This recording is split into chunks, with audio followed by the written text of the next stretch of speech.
Selamat malam teman-teman. Kami dari kelompok 4 akan mempresentasikan tentang bisnis perhotelan, dan adapun beberapa materi yang malam ini akan kami sampaikan. Yang pertama yaitu ada sejarah perhotelan, yang kedua ada peluang positif bidang perhotelan, yang ketiga ada kualitas pengembangan manajemen hotel, yang keempat yaitu ada faktor utama pengelolaan bisnis hotel, yang kelima ada struktur organisasi hotel, dan yang terakhir departemen yang ada di hotel.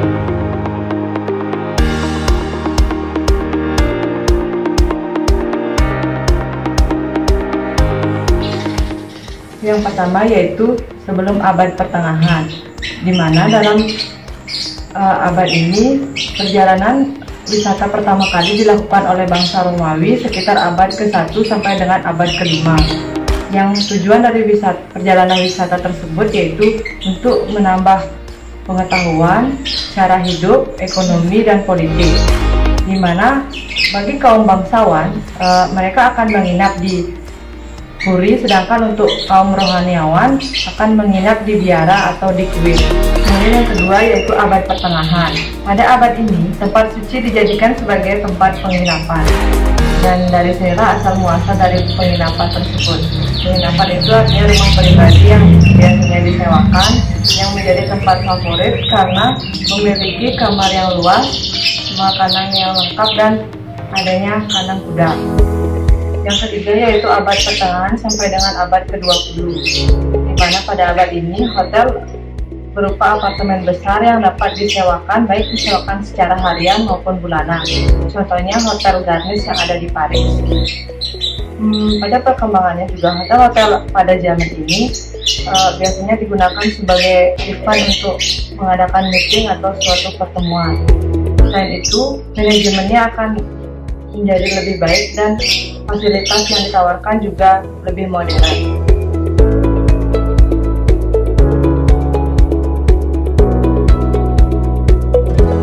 Keberadaan bisnis bidang perhotelan tidak hanya berpengaruh positif terhadap hotel dan staf karyawan hotel itu sendiri, tetapi akan memiliki dampak peluang positif juga terhadap lingkungan sekitarnya.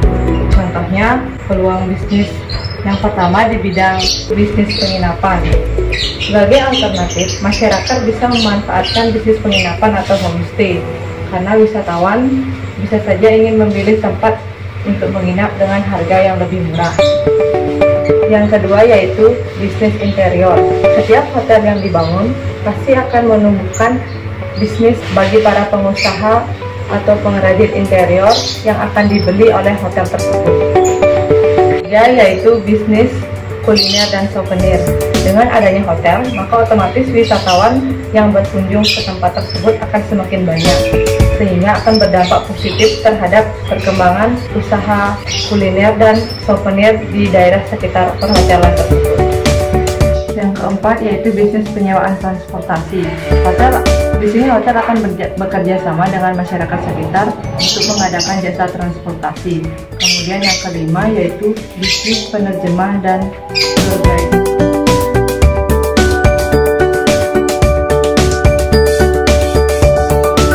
Tugas utama manajemen hotel adalah memimpin sedemikian rupa sehingga pelanggan internal maupun eksternal dapat menemukan kepuasannya tersendiri. Nah, di sini adapun kualitas pengembangan hotel.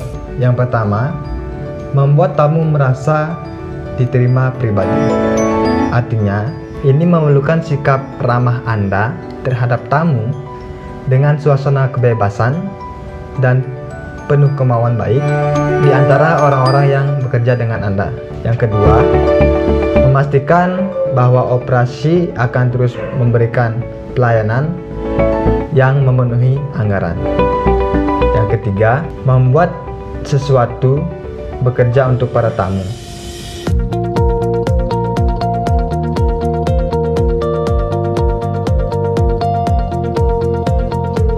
Faktor pengelolaan bisnis hotel. Adapun bagian-bagian dari faktor pengelolaan bisnis hotel diantaranya adalah yang pertama, faktor kebersihan. Faktor kebersihan merupakan faktor utama yang langsung dilihat dan dirasakan oleh para tamu hotel. Yang kedua, faktor keramah tamahan. Orang atau tamu akan langsung merasa nyaman atau tidak nyaman dengan hanya sekilas melihat ekspresi wajah yang ditampilkan oleh karyawan sebuah hotel, meskipun saat itu tidak sedang melayaninya. Yang ketiga, faktor kecepatan pelayanan. Faktor kecepatan dalam hal pelayanan menjadi hal yang sangat mutlak harus diberikan oleh karyawan hotel untuk para tamu. Yang keempat, faktor kesesuaian.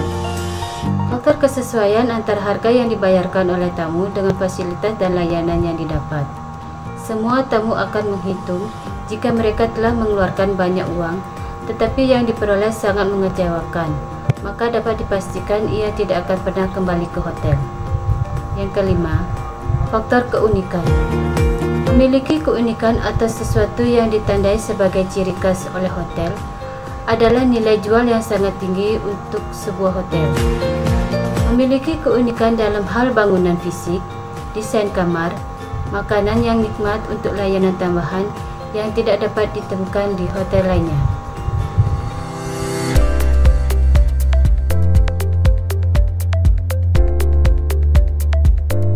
Secara garis besar, struktur organisasi hotel ini dapat dibagi menjadi dua, yaitu struktur organisasi hotel kecil dan struktur organisasi hotel besar. Pada intinya sih, keduanya ini sama, hanya saja dalam struktur organisasi hotel besar, masing-masing departemen itu dibagi lagi menjadi bidang-bidang di dalamnya.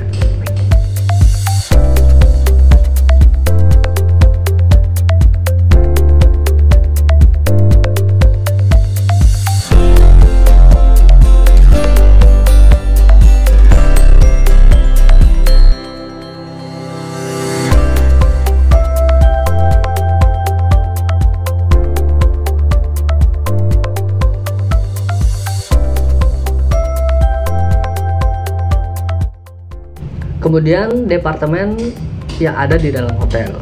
Nah, departemen-departemen yang ada di dalam hotel ini ada 8 departemen. Yang pertama adalah front office. Nah, front office ini adalah departemen yang bertanggung jawab terhadap pelayanan tamu yang posisinya berada di depan hotel. Kenapa di depan hotel? Karena front office ini adalah bertugas sebagai petugas yang kontak langsung dengan tamu dan memudahkan tamu untuk melakukan koordinasi ataupun komunikasi terkait apa yang dibutuhkan oleh para tamu tersebut. Nah, kemudian front office ini terdiri dari beberapa bagian seperti ada front office manager, kemudian asisten front office manager, ada juga telepon operator, kemudian resepsionis, kemudian ada front office kasir, serta information service. Yang kedua adalah food and beverage department. Nah, food and beverage department ini adalah departemen yang bertanggung jawab terhadap ketersediaan makanan dan minuman di dalam hotel tersebut. Yang ketiga adalah housekeeping department. Housekeeping department ini adalah bagian atau departemen yang bertanggung jawab terhadap kebersihan serta peralatan-peralatan yang ada di dalam hotel tersebut. Housekeeping departemen ini bertugas menjaga kebersihan, kerapian agar hotel terlihat selalu bersih, rapi, dan menarik bagi pengunjung atau para tamu. Yang keempat adalah accounting department, bertanggung jawab terhadap segala hal yang berkaitan dengan pembiayaan di hotel tersebut. Yang kelima adalah human resource development. Nah, mengenai berbagai masalah pada ruang lingkup karyawan atau pegawai atau buruh, manajer, dan tenaga kerja lainnya untuk dapat menunjang aktivitas organisasi atau perusahaan demi mencapai tujuan yang telah ditentukan. Yang keenam yaitu Departemen Engineering. Adapun tugasnya sebagai penanggung jawab atas pelaksanaan pengawasan operasi dan biaya properti, pemeliharaan, dan energi, serta sesuatu yang lain yang menyangkut properti atau fasilitas di seluruh hotel. Yang ketujuh, sales dan departemen marketing, yaitu tugasnya bidang yang bertanggung jawab terhadap kegiatan pemasaran dan promosi hotel. Yang terakhir yaitu ada security department, di mana tugasnya mengadministrasikan dan meninjau operasi untuk memastikan lingkungan yang aman dan nyaman bagi karyawan, tamu, dan yang lainnya. Baik, sekian presentasi dari kami. Mohon maaf apabila ada salah kata. Kami lanjutkan ke sesi tanya jawab dan sekaligus kami tutup dengan selamat malam.